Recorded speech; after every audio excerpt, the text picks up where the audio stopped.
இன்றைய வேதவசனம் ஏசாயா 41:10. நீ பயப்படாதே, நான் உன்னுடனே இருக்கிறேன். திகையாதே, நான் உன் தேவன்.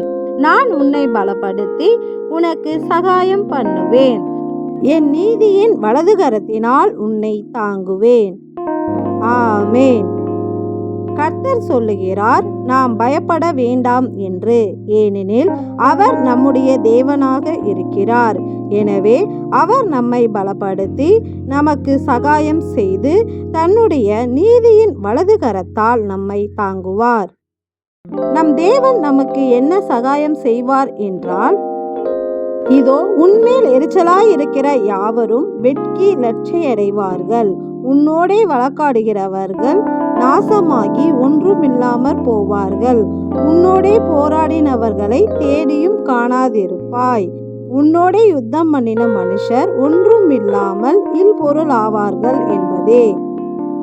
இப்படி நம்மீது எரிச்சலாயிருந்து நம்மை பகைக்கும் சத்துருவாகிய பிசாசை நம்முடைய வாழ்வில் இராதபடிக்கு அவனை நிர்மூலமாக்குவார்.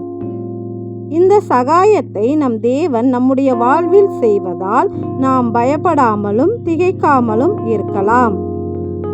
எங்களுக்கு சகாயம் செய்து எங்களை நீதியின் வலதுகரத்தினால் தாங்கும் எங்கள் நல்ல பிதாவாகிய தேவனே, உமக்கு நன்றி செலுத்துகிறோம். நன்றி.